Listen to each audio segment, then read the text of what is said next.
كلام واضح اهو. جميل. انما الجو المبوء اللي احنا عايشين فيه ده بقى، اسامه خليل والقرف ده بقى، وبيانات قله ادب مجله الاهلي خدته كويس عايزين تاني. ايه خدنا كويس دي وعايزين تاني ايه؟ ما انتوا عارفين احنا خدنا كويس ازاي يا مبروك. ما انت عارف يا حبيبي ده احسن لاعب عندك في الاهلي في الزمالك. طب يجي له تسمم الصبح، وده بقى اللاعب اللي انطرد من الزمالك اللي اسمه مؤمن ده اللي يجيب الجونين. عرفنا بقى ده جو قذر، الجو ده جو قذر. عرفنا. انت بتفرح جميلك بايه؟ بتفرحه باللي انت بتعمله دوت. انا عايزك تلعبني 11 لاعب يا استاذ مدحت يا سمير ازاي في غيبوبه عندي في الملعب، في غيبوبه.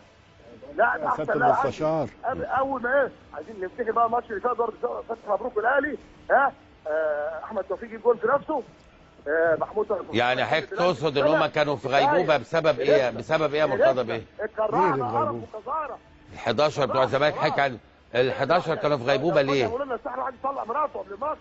خدوا الدوري كانوا سحر يعني بالسحر. حضرتك تقول بالسحر؟ كفايه بقى كفايه. كفايه اللي بيعملوه ده كفايه.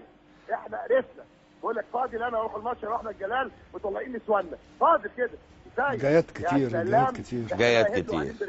وايمن حفني هو ده بيسخن ولا سليم 100% يجي له اجهاد وكده وحاطط 40. والماتش ومؤمن بقى اللي هو يعني الهبل ده اللي بيعمل لي بلسانه دوت هو اللي يجيب الجونين واحنا قاعدين نتفرج بقى. لا ده جاي في القران والكلام ده في القران وكفايه قرف.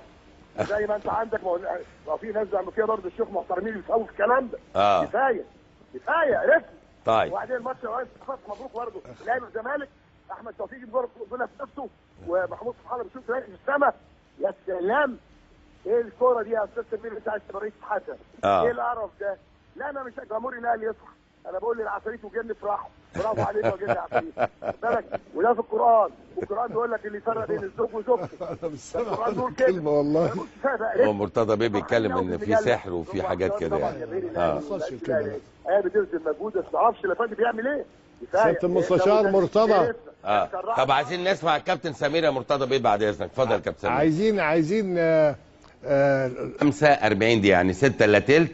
النادي الاهلي لسه ما وصلش، لكن اكيد لفت نظر الجميع. وقدامي هنا يعني الحقيقه على الفيسبوك الصفحه، يعني مش عايز اقول لكم الرسائل اللي جايه، وحتى على الموبايلات بتاع الكباتن. إيه الموضوع؟ شفت ايه يا كابتن طه؟ يعني بتلاقي مثلا ما اعرفش الناس بترش ميه قبل اللعيبه. ليها فيها افكار ان ممكن تكون هذه الميه بتبطل سحر معمول لهم قبل ما يعدوا على هذه الارض، على المكان ده. ممكن يكون هم مفكرين ان هيمشوا على هذه الارض هيحصل لهم حاجه. في ناس طبعا انا طبعا ضد الولد اللي رش الميه ده. خلاص ده اتفصل من النادي خلاص.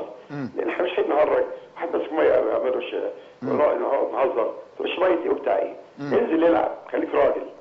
يعني خليك راجل جوه الملعب. النهارده الاهلي لعب برجوله وكسب. محدش يقدر يقول اصل الاهلي عمل سحب للزمالك والزمالك الكلام اللي بيتقال ده. لكن انا طبعا حزين